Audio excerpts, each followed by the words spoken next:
I may not know what I want, but I know what I don't want. And I didn't want to be with someone who didn't value me enough to stay faithful. Hi, my name is LaToya Dorsey-Johnson. I would like to welcome you to the first episode of the Unfiltered Faith podcast. In this podcast, I will talk about life experiences, things that I've been through, things that I may be going through currently, and just talking about experiences that require you to have more faith than a mustard seed. Let's just say that.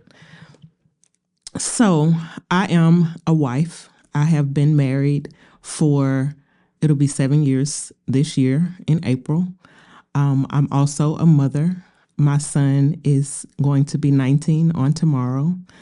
And I've been through a lot of things that some of my family may not even know that I've experienced. So my first story that I would like to share is how I met my husband. So I was in a relationship with my son's father, and let's just say we were young and going through things, and I felt like I was ready for marriage. But in hindsight, looking back, I was nowhere near ready for any of that, nor was he. I was 22 when I had my son. I had him on my 22nd birthday, and his father was 19. So we were basically babies. I went through a lot of cheating from his father, and it took me some time to really discover what my worth was. After we broke up, it felt like I was going through a divorce, even though we were never married. I'd barely say we were even engaged. There was a time he gave me a promise ring, but that didn't end up going anywhere. But anywho, my son's father has since passed. But when we were together, I was at a point where I was kind of tired of going through the cheating and all that. And I just felt like I may not know what I want, but I know what I don't want. And I didn't want to be with someone who didn't value me enough to stay faithful. So I met my husband, my now husband. I met him when I was going out with a friend of mine. She asked me to go listen to this guy rap at this club. And I went because me and my son's dad were kind of at odds at the time. So I reluctantly went. Not expecting to meet anyone, not expecting anything spectacular about the night or just to get away. So at the time, my son was a toddler. I think he was around 4 years. He wasn't even 4. He was 2. So my grandmother watched my son while I went out that night. And when I was with my friend, we went to this club to hear this guy that we know rap. And then there was an after party. So we went to this place where the after party was, and it was, I won't get into the details of that after party, but it was very wretched. So anywho, we went to this club called the Classy Lady. Yes, it's off of Rosedale if you're from Fort Worth. She just wanted to get something to eat. And I was just sitting in the car waiting on her to come back. And she came back to the car and she was like, there's this guy that wants to talk to you. And I was like, this guy wants to talk to me? And she was like, hear me out. He has a job. He's a college graduate. I was like, okay, I might want to hear what he has to say. So the guy came, got in the car. We were in my car at the time. So he came and he sat on the driver's side because I was on the passenger side because my friend was driving my car. So we talked until the sun came up. Just talked. It wasn't any kissing or nothing. It was just talking. So we talked until the sun came up. And then after that, we went to Waffle House. So we just went to Waffle House and ate. Then that same day, because by now it's the next day, my now husband, we exchanged numbers. I dropped him off at his mom's house. And then I went back to my grandmother's house. I lived with my grandmother at the time, me and my son. So we didn't talk for some time after that because I don't know. I mean, I was technically still in a relationship, so I didn't, I wasn't trying to look too far into that. It was just like, making a friend. So once my son's father got wind that I was out all night and I had met somebody, he was all in his feelings as if he hadn't cheated on me numerous times. So long story short, we ended up breaking up that same year. I want to say probably the same month that I met my now husband. And I didn't talk to him. I mean, we would talk kind of on and off.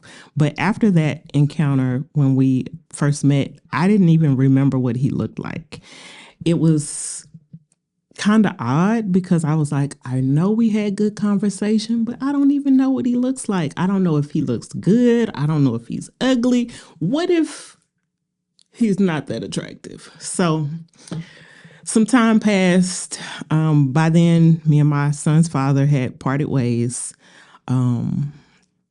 So I believe it was the time my husband called me and he was like, I need a way to work. So I went and I picked him up, and I think he had on red and black. And when he got in the car, oh my goodness, he smelled so good. And he was very handsome. I was pretty much at a loss for words because I was like, I don't even remember what he looked like, but I was amazed at how good he looked. So he was freshly out of a relationship when we met. So we didn't want to try to rush anything because I had just got out of a relationship with my son's father. He had just got out of a relationship.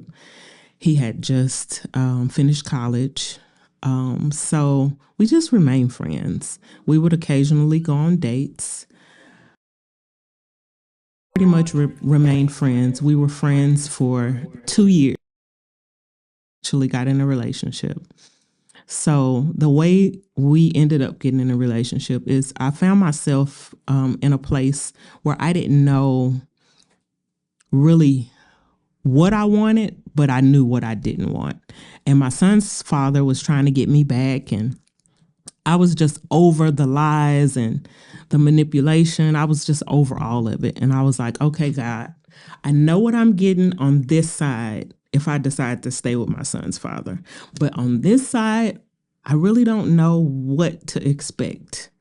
I don't know this man. I'm getting to know him, but I don't know if this will be a better situation or what. But I was willing to take the risk. So in hindsight, I'm glad that I took that risk because he's now my husband. But we got in a relationship in 2011, and neither of us had our own place at the time. He was staying with his mom, helping her with bills and everything. And I was staying with my grandmother, and I had a toddler, so she had helped me. She was my babysitter pretty much from the time he was born until he started school. So we got in a relationship. By probably 3 years, I was like, okay, where's this going? I feel like I'm ready for the next step. Like, we're going to get married. What's the plan? But I ended up getting an apartment, and initially it's just supposed to be my apartment, but eventually it turned into more. And then I remember he dislocated his shoulder. It was like a few days before me and my son's birthday, and he had dislocated his shoulder. I was at work, and I would tell my manager, I was like, I can't stay here knowing that he's in the ER and I don't know what's going on with his shoulder. So I left, went to the hospital, and through that process of time when he actually dislocated both of his shoulders. He was working out, went to stretch, and one of his shoulders came out of place and he hit the floor. So I was at work, like I said, when it happened, but I rushed up to the ER, and through that process, I had to help him do everything. And I felt like it was like a trial, like God was testing to see, are you really ready to be a wife? Because I literally had to do everything, like help him bathe and things like that. So it was very trying. We ended up staying together. So I had to help him do everything. I had to hold our household up while he went through this situation. So I remember really feeling like, okay, this should seal the deal. We should be ready for marriage at this point. So by that point, it had been 3 years, going into 4 years. And I was still like, okay, where are we going? And bringing up the topic of marriage would lead to arguments and things like that. Any other time, we would be good. We would not have these heated discussions or whatever. But I found myself, still wanting to be married. And I was like, I can't keep doing this shacking thing. And I remember a friend of mine that I worked with, she was telling me about this Pastor Michael Todd. So he had this series that he started. It was in 2017 that he started the series. So I think it was some years after that I actually saw it, maybe a year or two after. But in 2017, he started a series on relationship goals. So I started listening to it. So by this time, it's like a year later since he had recorded it. And I remember listening to relationship goals, and I was like, okay, I need to center myself with God. I need to really focus internally on what it is I want God to do in my life, and really be sold out for Christ. So through doing that, I told him, I said, we can't continue this path. You need to figure out what we gonna do. Let me back up. So I got an apartment, and then I remember when I was really questioning, okay, where's our relationship going? And I felt like I don't want to put myself in a box. If there are things I want to do, I don't want to wait until he asks me to marry him for those things to happen. So I wanted to become a homeowner. So I started the process. I was like, okay, what do I need to do with my credit? One of the ladies from my church, Miss Alice Farrell, helped me start working on getting my credit together and things like that. So she also connected me with a broker so that I could make sure I could get approved for a house, then connected me with a realtor. So I was pre-approved for a house, and then my rent was getting ready to go up anyway. And I remember kind of being in a strange space with my, he was my boyfriend then, but he's my husband now. I remember being in kind of a weird place because I was looking for a house, but it wasn't us looking for a house, because I was like, okay, we need you to, what are we doing? Make this next move or take the next step. So I ended up getting approved, ended up finally finding a house. I did have, it was less than a year that I looked for a house, but I think I got approved in August for a house that year. I think that was 2015. I got approved for a house, and by December, I closed on my house. So ended up moving in.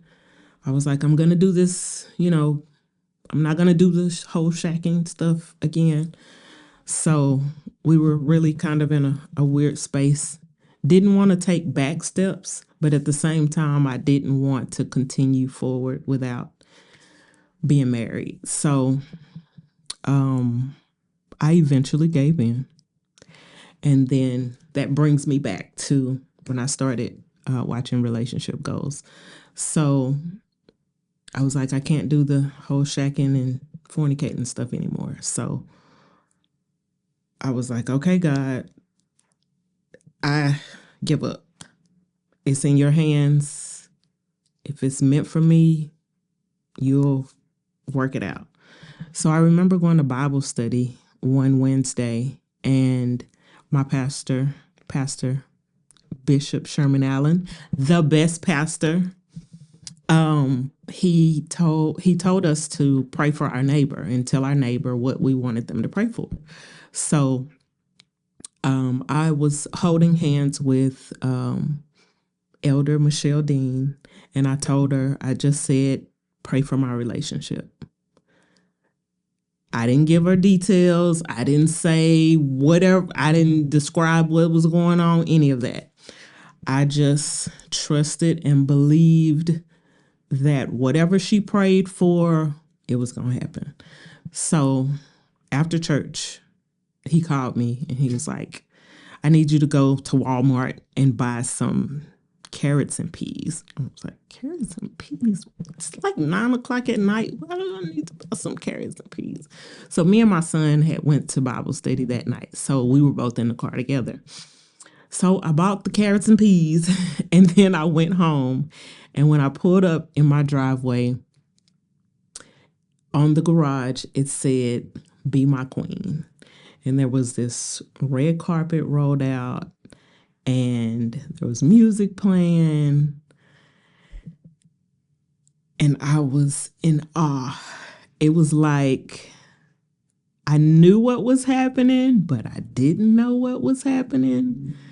So I got out the car, and he asked me to marry him. So that's basically one of the really trying times that I had to have faith. I had to have faith for my relationship.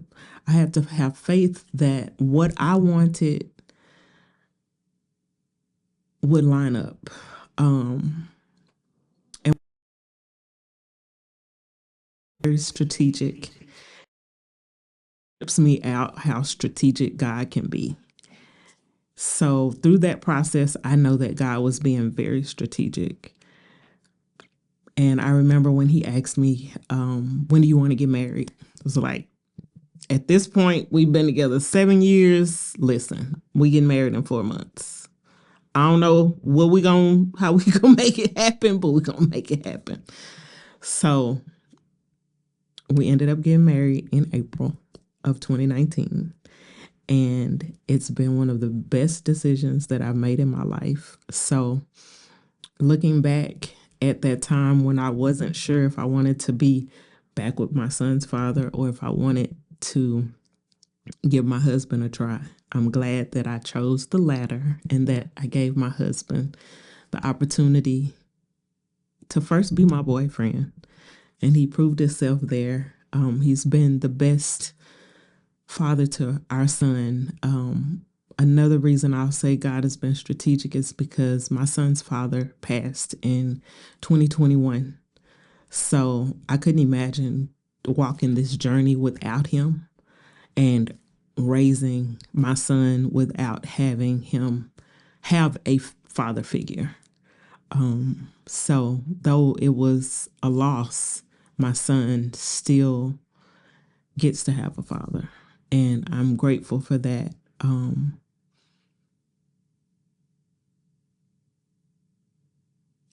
Yeah, that's one of the most trying times that I've had to have faith. And it made a difference. So if there is something that you are believing God for, don't stop believing. Keep praying and believing God for that. Because even if it doesn't turn out the way you want it to, please know that God is strategic. So just continue to have faith in God that whatever it is, He'll make it happen. I remember thinking that I wanted to, I remember making these lists of things. I want to have a kid by this time. I want to, okay, I have my first child. I want to have my next child by this age. I want to have my next child by this age. I want to be married by this age. I want to publish my first book by this age. None of the things that I've said I wanted to happen in these certain times happened during those certain times. That doesn't mean they didn't happen. They just didn't happen when I wanted them to happen or when I thought I wanted them to happen. Because oftentimes we think we're ready for something and we're not ready. We see the glitz and glam of marriage when we're younger, but you have to reach a certain level of maturity to be ready for marriage. And even when you reach that level of maturity, you will continue to mature in your marriage. That's definitely something that I've learned in the last 6 years. So, a segue into the wellness store. So I've been a member of the wellness store for over a year. It'll be 2 years, I think, in May. And through the wellness store, I have lost 40 pounds and I have so much more energy than I had before. Also because I'm a woman of a certain age. I hit 40 last year, so I'll be 41 tomorrow. So when you reach those ages, your body start doing stuff that you don't know or think it's supposed to. So I've started using some supplements. And if you don't know, the soil that we have, it doesn't have near as much nutrients in the soil or in the food that we take. So supplementation is necessary if you didn't know. So all these beautiful products you see here, either I take them, have taken them, still take them, something. But I've been able to maintain my weight loss through using these products. I've been able to maintain my skin through using these products.